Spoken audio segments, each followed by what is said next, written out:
I'm going to reference Franz. Okay, I'm going to reference Franz Bosch quite a bit in this one. And so we've already gone over the what and like how to identify a lot of these movement patterns and this like ideal model that we're trying to chase. And now we're going to talk about how we go and coach that. So we already know I am, again, trying to give you guys the lessons and the concepts to take back to apply at your own place. I think that's really, really important that you go on the journey and take what you've learned here from myself and all the other speakers and start to apply it, right? We don't take our answers, go and experiment for yourself. So we've talked about this a little bit, but hitting's a lot of things. Okay, we talked about, I think a 90 mile an hour fastball gets there in 0.4 seconds, 400 milliseconds. And a lot happens in between that time. You're picking up on information, you're making a dynamic movement, like there's so much variables, strike zones, all this stuff. A lot is going on in hitting, and that makes it complex. So hitting, it's good movement. We got to have good movement patterns to hit. We need to apply force. We need to have a stable spine. We need to do all these good things. We need to have the right mindset. There's an approach that goes along with this. Okay, there's a mental side of this game. Okay, we need to have good vision. We need to have strategy and a whole lot more. There is a lot that goes into hitting. There's 3 buckets that I say. There's a movement bucket, there's a pitch recognition bucket, and then there's just the pure put bat on ball bucket and being able to hit variation in different things. We need to be able to train all of those things. So again, hitting is complex. Again, guys, even with the stuff that I'm talking about, it's not 1 + 1 = 2. You can have great movement, but can't hit. You can be able to hit and not have good movement. Like, there's a lot that goes into this, so just realize how complex it is, and there isn't one just cookie-cutter answer to this whole thing. So how we go about teaching this is we're going to focus on the dynamic systems theory, okay? This is how we go about teaching complex systems or dynamic systems, and we want to manipulate the constraints or the variables to create a movement outcome. And that movement outcome is spontaneous and will change as the variables change. So, here's the trifecta of bad coaching, in my opinion. 1, you got the overcoach guy. You go into the cage, and you hear, put your elbow here, put your foot there, do this, do that. Hey, don't forget to make sure your big toe's on the ground. You start to throw, and in the middle of it, you're giving cues, you're coaching, you're non-stop talking to your player. You're driving all the focus internal. You have that coach. Then you have the coach that's going to offer all the things that they're doing wrong and really not ever have a solution. Just point out all the things that they're doing wrong. That's the int coach. You can't do this, you're doing this, your back leg's doing this, but you're never doing anything about it. Then you have the my way coach. And the coach is just like, hey, back in my day, this is how I did it. This was my drill. This is what got me going when I played. Not having a real why behind what you do. Don't be any of those coaches. Have a why for everything you do. Know when to speak and when not to speak. And how to fix the problems when you find them. So, what's the role of a coach? Okay, coaches are more like gardeners than conductors. Okay, this is what Bosch talks about in this book. You're not there to just sit and talk to them and tell them what to do and what not to do. Your job is to create an environment and cultivate them to grow. You don't get to determine when they grow. You just create an environment, keep watering the seed, make sure you're plucking the weeds, and allow them the freedom to grow themselves. One guy may grow really quick, one guy may take longer. There's not a lot that we can do to control that. We can try to change things to speed up the process. We can change how we do things, change how we're communicating things, and that can speed the process up or slow the process down. But at the end of the day, all we can control as coaches is creating a healthy environment for our athletes to grow in. So we're going to attack this, and I always like to attack anything with concept, problem, and solution, almost like a medical approach. Okay? We got to figure out what concept they're struggling with first and foremost. Then, what are they violating within the concept? What is the problem? And then from there, we're going to look at what the solution is. What's the intent? Should we change some constraints? Are we going to freeze degree of freedom, change how they're standing, do different things like that? And then we want to measure, observe, and repeat. Okay? So step 1, this is a review of what we talked about. What are our core concepts or attractors? In order to have a problem, you need to understand what your ideal model is. So we were just sitting here looking at Scherzer and Verlander. If we didn't know what a good hip load was, where the arm needed to be, if we didn't know that ahead of time, we could never look at that video and figure out if they're doing something wrong. So understanding the concepts first and foremost, the conversation we had earlier, is paramount. You cannot diagnose unless you know what it's supposed to look like. Unless you have an ideal picture of health, you can't tell someone if they're sick. Again, we have Nicholas Bernstein we talked about. There's a million different ways to move. There's a million different ways to swing.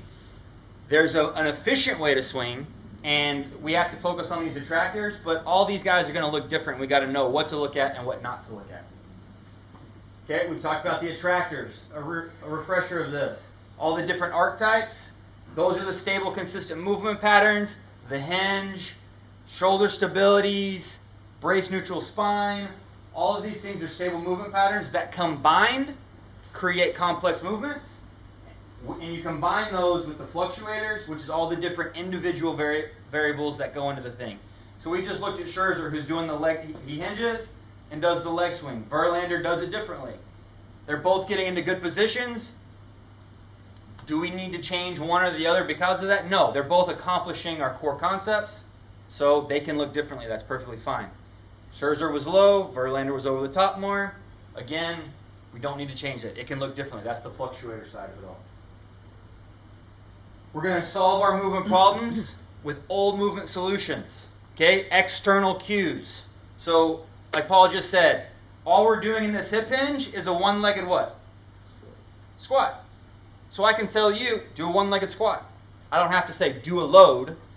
Just do a one-legged squat. And you can rely on that and the intent, and you can get pretty close to it. So always try to refer to old movement patterns and old movement solutions to solve new movement problems. Okay, again, the refresher on the archetypes. Spine first. The shoulder archetype. Overhead. Front rack. Press position. Hang position. Hinge. We have the lunge. And then the pistol. Okay, when we're in flexion, we want to create stable joints. So in my flexion, we want to create stable joints by externally rotating our hip joints. And you'll see that by our knees going out. Or if I'm in front, externally rotating. When I'm in an internally rotated position, an extended position of the shoulder here, it's back, we want internal rotation. Okay, so we talked about this earlier as well. We want to transfer pressure without moving our center of mass. That's huge. If we're swaying and our center of mass is moving, that means our spine is moving a lot, and we're going to lose our rotation capabilities. So apply, transfer of pressure, stable center of mass. Okay? And the summary from Gray Cook, efficient throwing, striking, swinging is a result of that properly timed weight shifting or pressure shifting from the back to the front foot. That is going to create the rotational power. The wave of energy created from the lower body reaches the upper body, creating a throw, swing, or a punch. Okay, so these are the ideal models. Okay, all that's for a refresher. So what do we want in our setup? What's an ideal model for our setup? What are we looking for? We want spine where? Where do we want to start off with the spine? Do you remember? What leg do we want it to go down? The front leg extension. Front. We want it to be vertical or down the front side. We want to be as close to where we're going to rotate from as possible. The load. What are we looking for in the load? Can someone describe the load in one sentence? We've talked about it a couple times. What does it look like? A one-legged squat. Don't overcomplicate it. The player doesn't need to know that he's externally rotating or not. Just say, hey, squat. I solved his problem with an old movement solution. Then if his knee's going in, we can give a couple cues to fix that. Transition. We need to shift our weight forward into a stable front hip so that way we can rotate around a brace neutral spine. We want to rotate around a brace neutral spine with a good kinematic sequence. And then we need to decelerate it so our hands come flying through the zone. Okay, this is the ideal model. We're going to look at this and branch off of that with the problem. Okay, so now that we understand the model, we want to go and look at the diagnosis. This is the most important part, guys. This is really honestly, one of the biggest issues that coaches mess up on is they don't understand that first part. They don't have any clue what they're actually looking at. And so Dr. Greg Rose from TPI talks about the most important thing a trainer or a coach in this situation can do is to make sure you're working on the right thing. A proper diagnosis is absolutely critical. If I'm shooting at the wrong bullseye, I'm never going to get the results that I want. If I'm trying to fix one of the fluctuators that doesn't mean anything when I need to be working on the load, I'm never going to get the results that I want. I'm never going to get the increased bat speed. I'm never going to get the increased contact rate. I need to make sure I'm working on the right thing at the right time. So making sure your diagnosis is actually accurate is huge. Common problems: bad spine, open duck feet, knees in, back knee in, sway in the load, bad weight transfer, reverse spine, creating a bad sequence, all these things that we talked about. Not having a stable spine to rotate around, having a rotation get thrown off.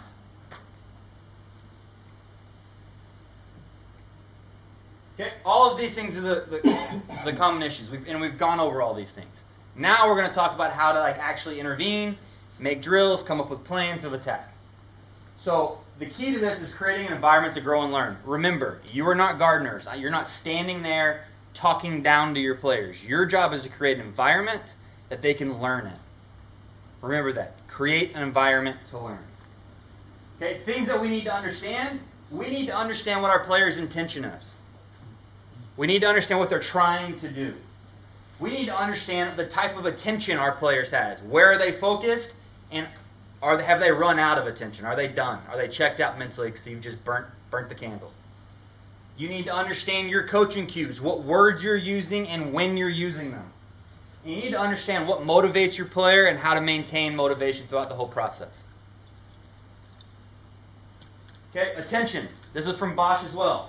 Attention is the searchlight we use to explore the circumstances that we find ourselves in and that we are aware of. Think about this. It's a dark room. You have a flashlight. You dictate where you point and turn the light on to. You can only shine the light on one thing. You can only truly focus on one thing. It's your spotlight. My words will dictate where your spotlight goes. If I make you shine your spotlight in the wrong place at the wrong time, I as a coach have failed you. I've put your attention in the wrong place and set you up to fail. So managing our players' attention is huge. So this is Niederfer's model of attention and focus. Okay, we have broad internal, internal narrow, external narrow, and broad external. So a couple of examples of this. Start, we have a spotlight. I need to create more tension and get more bat speed. Okay, great. But if you're thinking about it at the wrong time, you're going to have issues. If I'm in the batter's box and he's throwing 95 at me and I'm thinking about creating tension and not focusing on the pitch or the location or picking anything up, I'm probably in trouble. I need to make sure my elbow is tucked next to my side so I'm in a good stable shoulder position to rotate. Very specific, very internal. Not a good thing to be thinking whenever you're in the batter's box. External. Hey, this guy throws sidearm. I need to figure out where his release point is. So you're searching for his release point. That's very specific, but it's external. There's a man on third, infield in. I need to get a pitch up and I need to drive it. You're looking at the situation. It's external. It's broad. All day long, we're going in and out of all of these things. You're looking at my face right now, that's external. Then you're thinking of my stomach hurts. I just had lunch, now you're internal. You're going back and forth all the time. You're noticing the lights in the room. You're now drinking water. You're doing all these different things, and you're constantly all day switching back and forth between all these areas of focus. I, as a coach, have to be conscious of this and make sure that my words and what I'm doing don't put you in the wrong place at the wrong time. So we're going to be designing intervention, drills, practice plans through the dynamic systems theory. Okay, so we have the 3 constraints to create spontaneous behavior. Okay, so the constraints. Individual. It's a person's unique mental or physical abilities that affect their movement. There's 2 types of individual constraints. Structural. So I have much shorter limbs than Paul. That's a constraint. that changes things for me, or functional, behavioral, my attention span, anxiety, wrong focus, all these things can be individual constraints. Okay, tasks, which is probably used the most for us. We're changing rules, we're changing goals, we're changing equipment, and how they're used and performed to accomplish something. So we're using a smaller soccer ball for younger children. We're using magic rocks to teach a load. We're having them throw, we're using racket balls and doing a different thing for infield. We're using a heavy bat to swing in baseball. You're changing the equipment you use, or maybe it's just simple as, like, I don't want you to hit a low line drive, I want you to hit that target up there. Now you've changed the task and what the goal is for the player. Or you can change the environment. Who here has ever hit in a really muddy batter's box?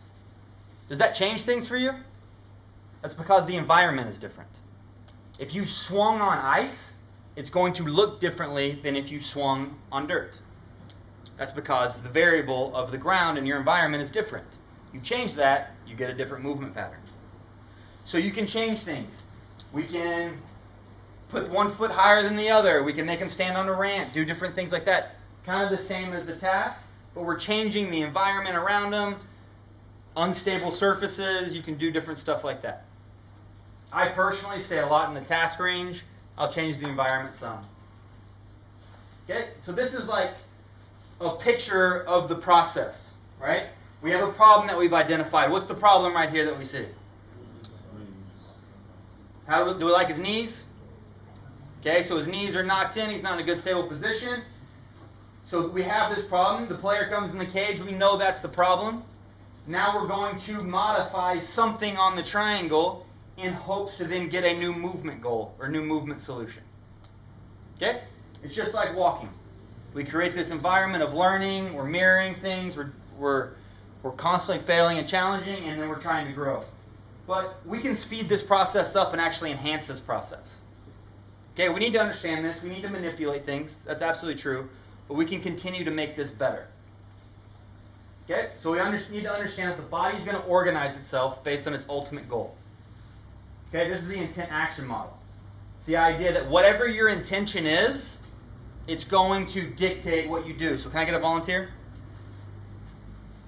Go ahead, hop over here. Yeah. Okay, so we've talked about this already. We'll use this analogy. Okay, I want you to, as softly as you can, pretend like you're going to throw a ball in that trash can. Stand over here, but just toss the ball in the trash can. Okay? Did he technically throw? Yeah, he just lightly threw a ball in the trash can. Now I want you to pretend you're going to throw a ball a half mile away.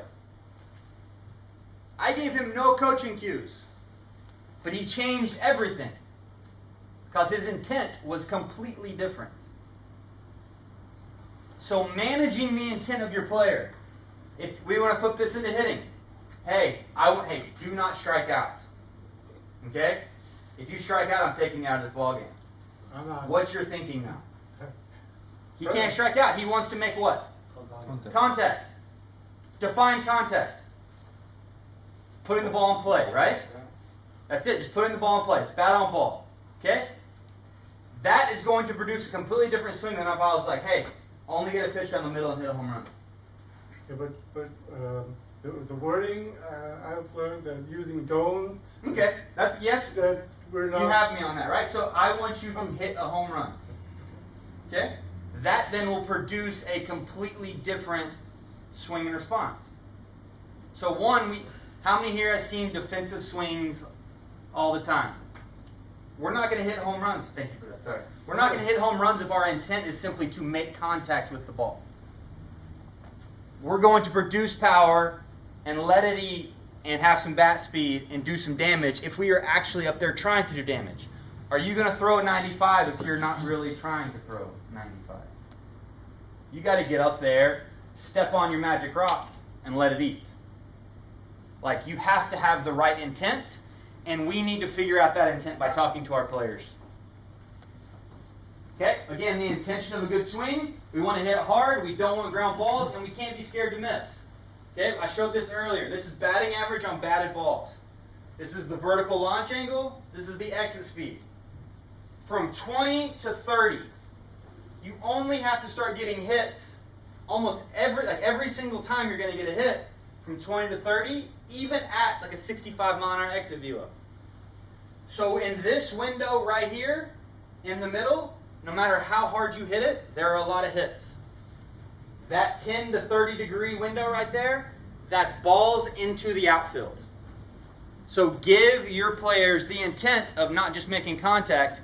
We want to drive the ball into the outfield. And now you're freeing them up to be more specific, to swing at better pitches and to actually swing hard and try to do damage. So our intent every time we swing a bat is to do damage, to not just make contact. Okay? So this is an example of how paradigms in baseball can lead to poor intent. Okay? So what's the ultimate goal of every young baseball player? It's to make it to the big leagues, right? A lot of people, I want to make it to the big leagues. Even with pro guys, they say that, but at the end of the day, their actions don't match that. And I think that their ultimate intent is just to make their coach happy and get their coach off their back. They want to make you happy because they trust you. They're coming to you. They enjoy the game. And so they're listening to every single thing that you say. And if you're sitting there saying, hey, put the ball in play, hey, these guys don't play good defense, just put it in play and we're going to beat them today.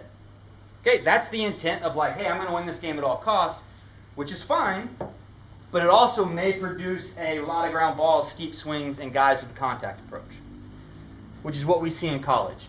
The one thing I've seen from college baseball players coming in for the past 2 years is they all come in super handsy, super steep, just trying to put the ball in play.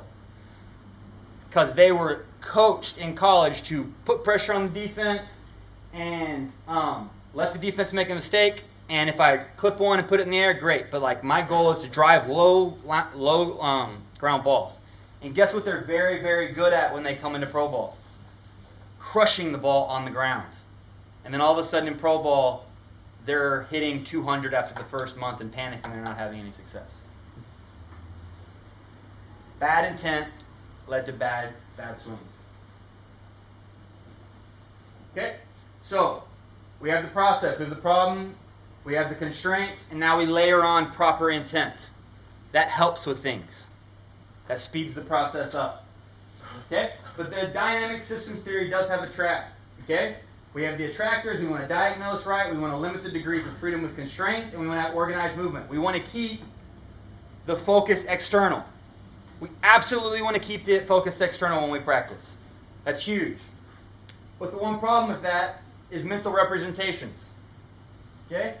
If I brought a lot of you guys up, actually, give me another volunteer. Can I get someone? Go ahead, come up.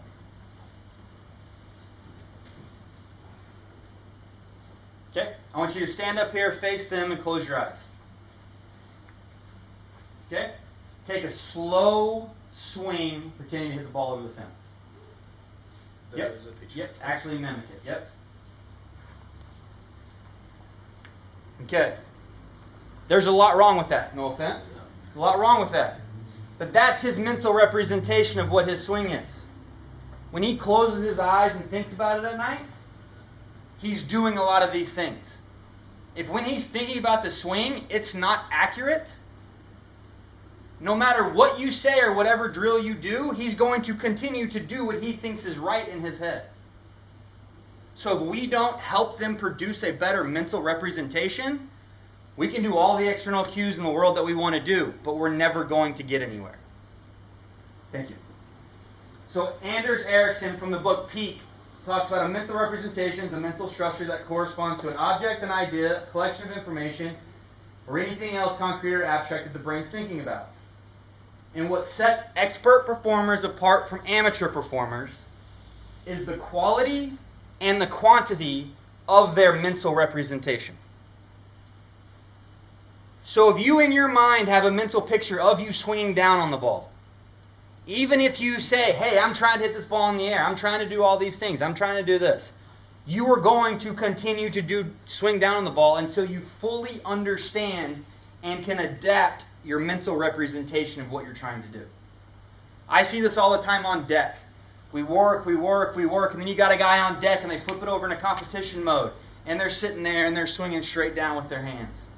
And you're going, That's his mental representation of what his swing is still.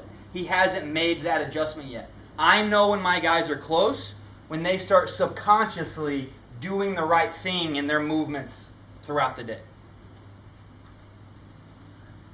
We have a little bit of internal thought, and we have to have a good mental representation of what we're trying to do.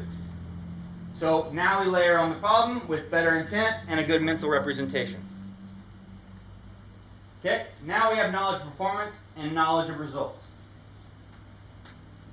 I brought a couple notes. I left it over here. I brought a couple notes because there's some numbers that I wanted to read to you guys. So knowledge of performance, there's two different types of feedback that you can have. And knowledge of performance is like more of like a mechanical type awareness of what you are. The coach telling you, you did that good, your sequence was awesome, your knee was in a good spot, and you're focusing very internally. And you're using augmented feedback for that, video, all this kind of stuff, and that's good.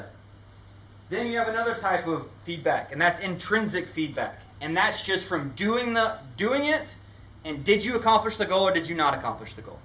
And there's a super famous study, and it's been replicated a lot of times. There's discus throwers taught by the best discus coach in the world. Okay, that's group one. Then you have a group two that was just given a tape measure and a discus and said, hey, go get it. Who do you think did better? Two. Anybody think one did better? I want to hope one, but I know it's not. Okay. Believe it or not, over and over and over again, they do about the same. They both get better.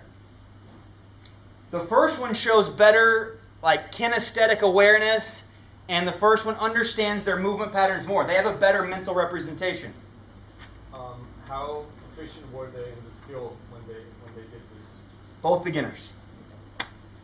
Okay? So the one, mechanically, one got better. But as far as the results and how far they could throw it and accomplishing the task, they both got better at the same rate. Okay? So the world-renowned coach that you're spending $150 an hour on didn't improve the guys any more at doing the task than just giving them an objective tape measure and saying, go and measure it. So what does this mean for coaches? The best coach in the world is not as good as objectively and accurately measuring something and just letting the body organize. Okay? There's an absolute place for a coach. There's an absolute place for talking about these things. There is a place for knowledge of performance and talking about doing it right or wrong. That's developing the mental representation. But you also have to understand the knowledge of results. And that measuring something and letting the body self-organize is just as good and a huge piece of the puzzle. And you got to have both. So, in order to be a great coach, most of the time, you just have to stop talking so much. We talk way too much as coaches. The numbers I wanted to bring up are, according to Bosch, there's a study that he references in his book. Internal focus rates are up to 94% in education. That's 94% of the time they're internally focused when they should be externally focused on a task. That's bad. That's 94% of the time development's getting driven in the wrong direction. 84% of the time it's being driven in the wrong direction because of words and cues in athletics. And 69% of the time it's driven in the wrong direction during competition. So sometimes, guys, we just got to shut up and let the player self-organize. So coaching cues and feedback. Okay? Focusing externally. That's good. Focusing in the middle of the game internally, not good. So if we're standing in the third base box screaming at our batters, telling them to swing down, choke up, use your hips, do this, put your foot there. Hey, focus, like swing harder, get them in, get a job done. Like they're focusing on our voice, and you're making that spotlight go to you and your words and not focus on the right place at the right time. So be extremely conscious of what you're saying, how much you're saying, and why you're saying it.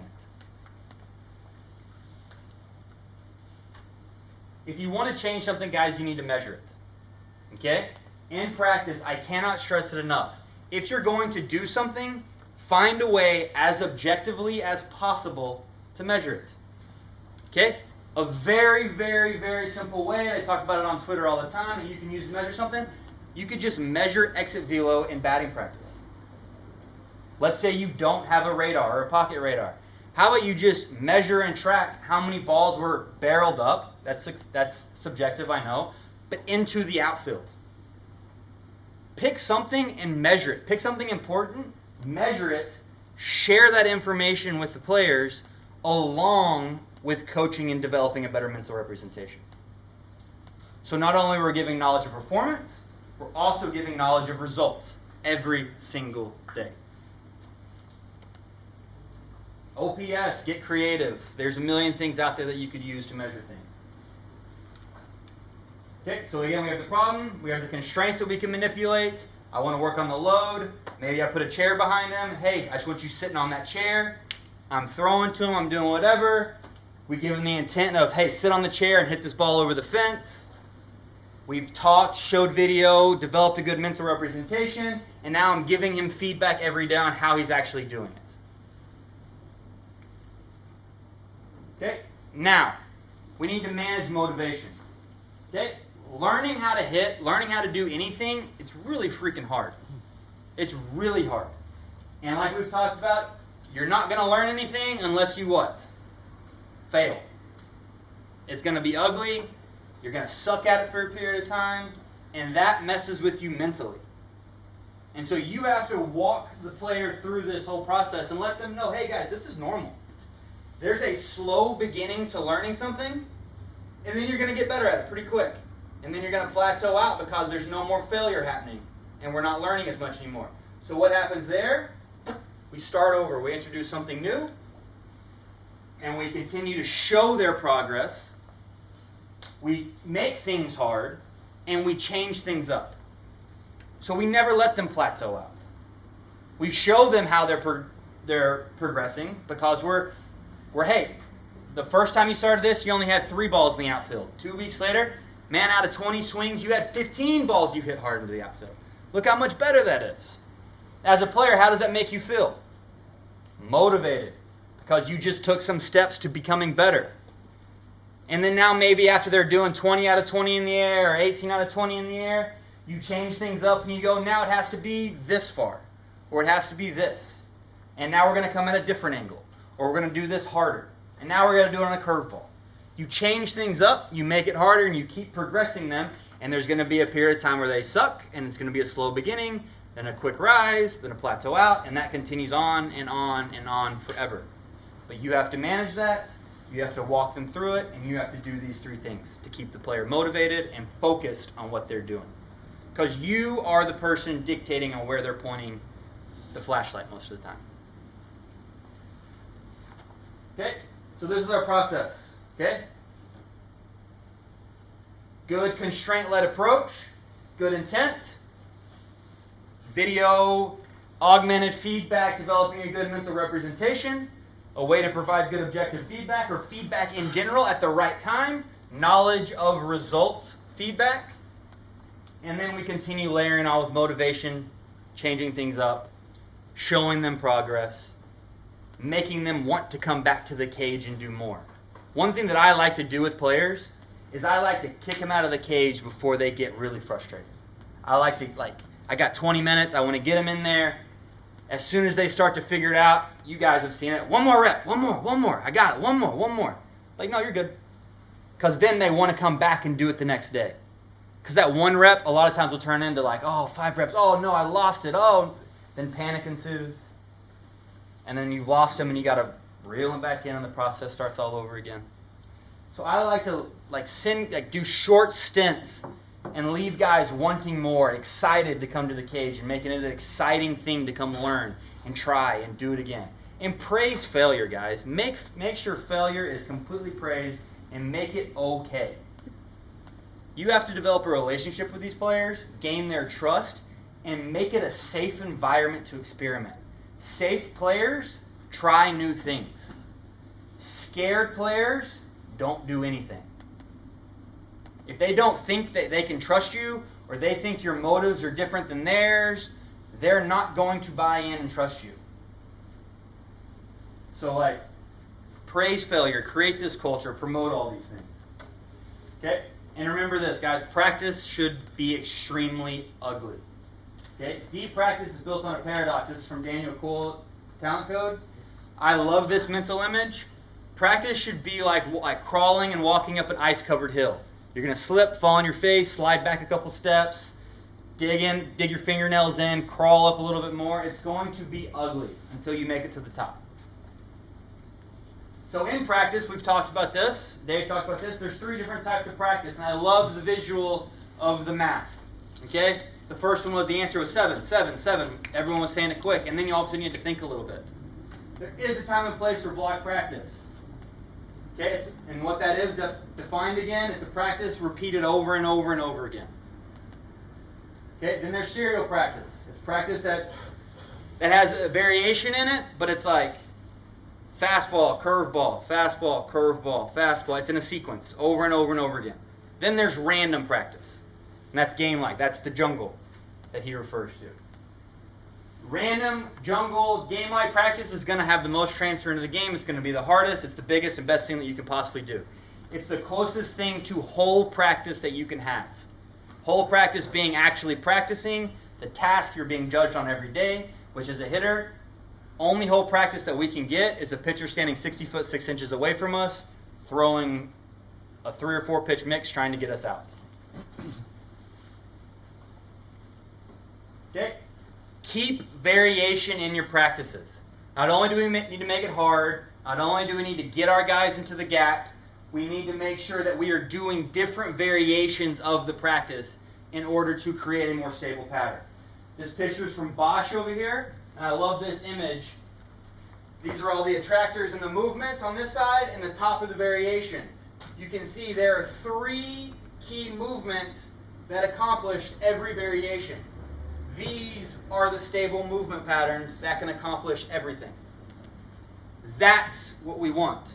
We are trying to throw variation at them until we get stable patterns. Think of natural selection. If there was no natural selection, if there was no variation in the genes, maybe we'd have giraffes that weren't that tall and they couldn't reach the top. Okay, think of natural selection. Variation is natural selection in practice. Okay? In my opinion, your job as a coach is to create a practice designed to attack their flaws. Okay? You need to build up a house with mental representation, and then you try to burn it down every single day.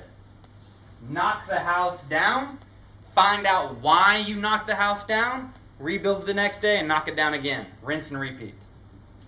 You need to eventually build a house that doesn't get knocked down.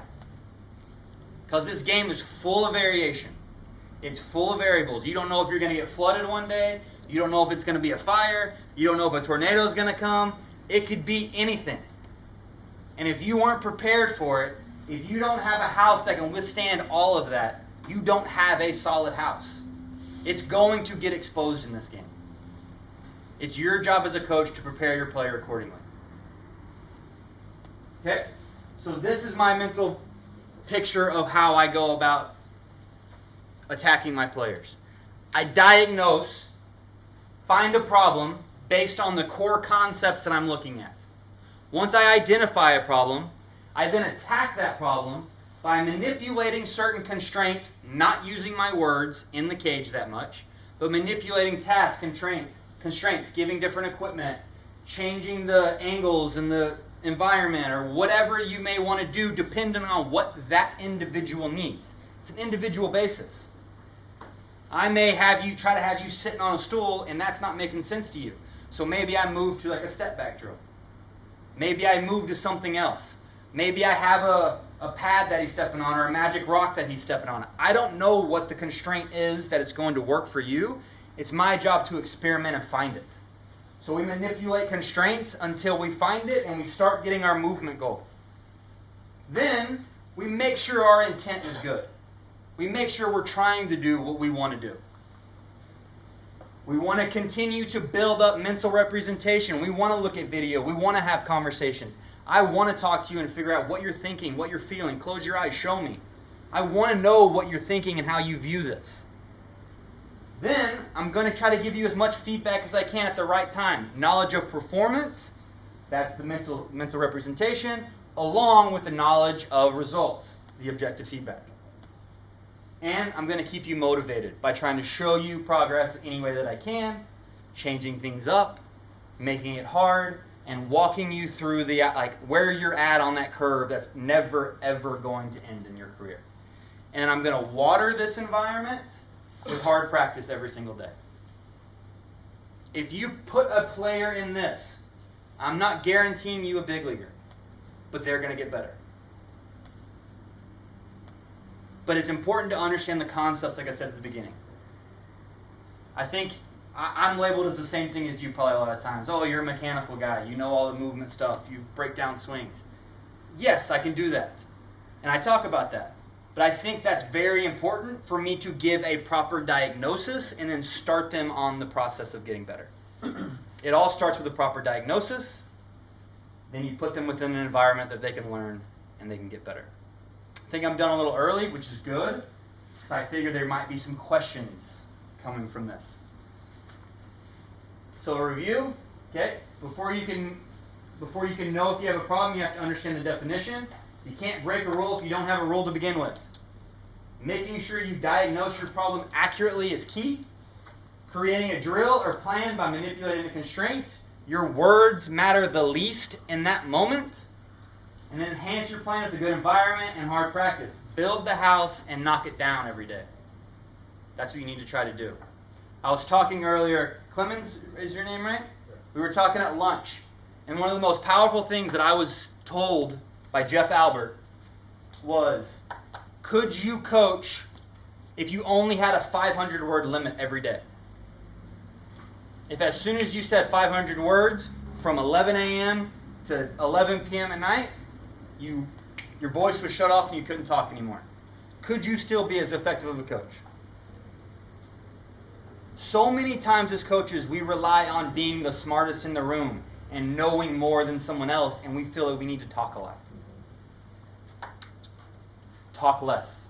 Say less. Say it better. Say it at the right time. And make sure you're driving their focus and their attention in the right spot at the right time always. Is there any questions? Anything I can answer? I have a question. This is kind of for you and for Paul. Both of you guys know the body and the movements extremely well, the physiology to a T. Do you guys work lockstep with the strength conditioning guys as to what all is going on? In turn, you may find a weakness in how he moves and what positions he needs to be and can't get in that position physically. Are you guys in lockstep with those guys? Yes, I am. I work pretty closely with the strength conditioning staff. Again, my belief, the premise to everything that I do as far as like mechanics is that all that we're doing is just a collection of core movement principles, right? Like we talked about earlier. So if I feel like someone is not, like, can't get into a good load because of a mobility or a stability issue, I'm not going to pretend that I know more about like going into the weight room and doing some interventions in there, right? I almost view the weight room and the medical staff as the cage before the cage. So like that's how I use it, and so I'm constantly trying to communicate with them in different areas. So do you watch what actually is going on? It's interesting. I mean, there's so many schools of thought in professional baseball, and you guys know this. You know, guys can coach in silos, do their area things in silos. The reality of it is it's a complete collaboration across all the areas.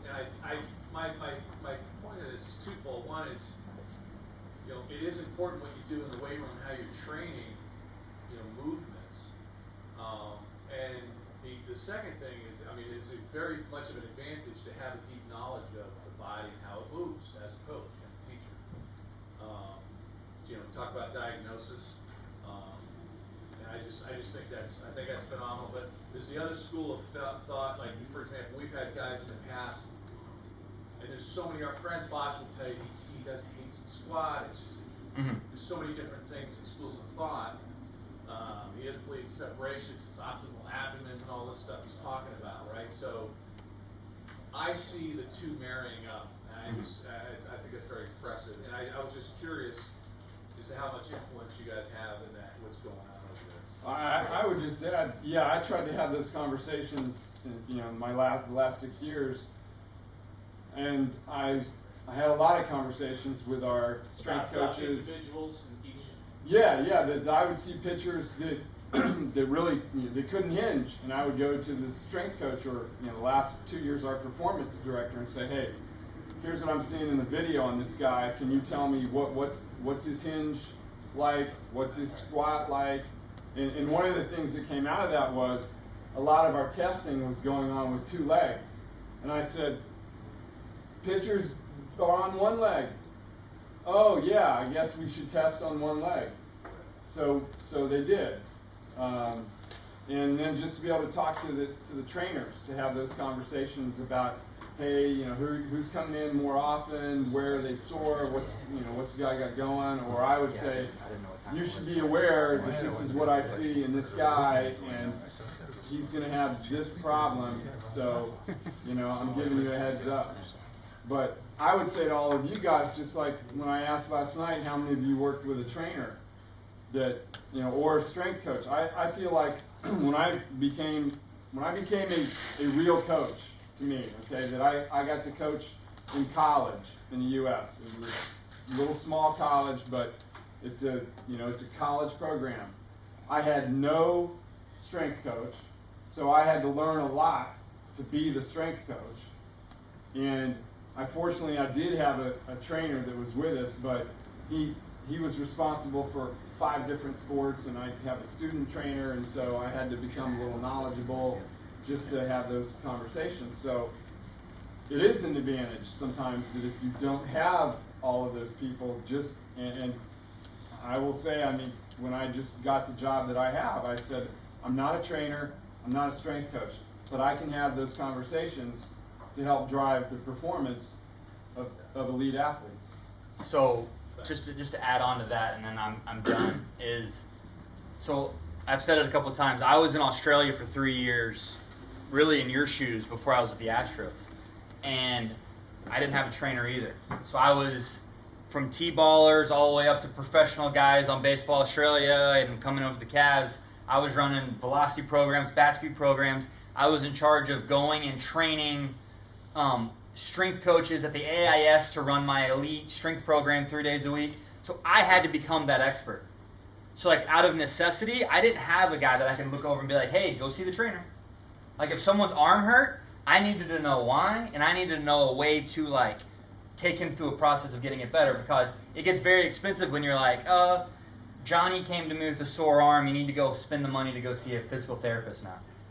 And then the physical therapist isn't used to baseball or dealing with anything like that, and then you got a whole can of worms that's happening.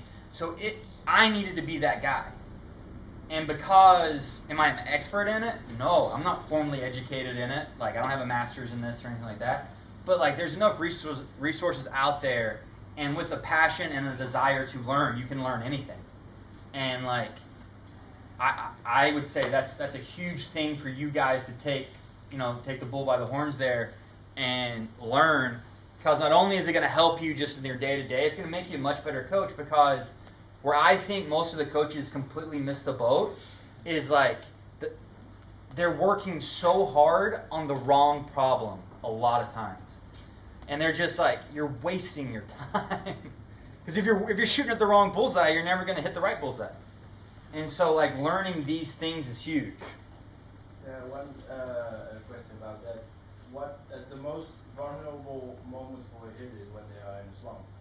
100%. And most of the time it's just mental, because you can see when guys are rolling over the ball, whatever, Mm-hmm. or they open up the shoulder or whatever. Mm-hmm. But most of the times players are also go into the slump when you go over 25 while lining out that time, But how do you handle guys that approach you and are Great question. vulnerable at that point without a real? Yeah. So ask that question at the end. We got to get going. Oh, okay. But that's a wonderful question, and I'll answer at the very end. Great job, Jeremy.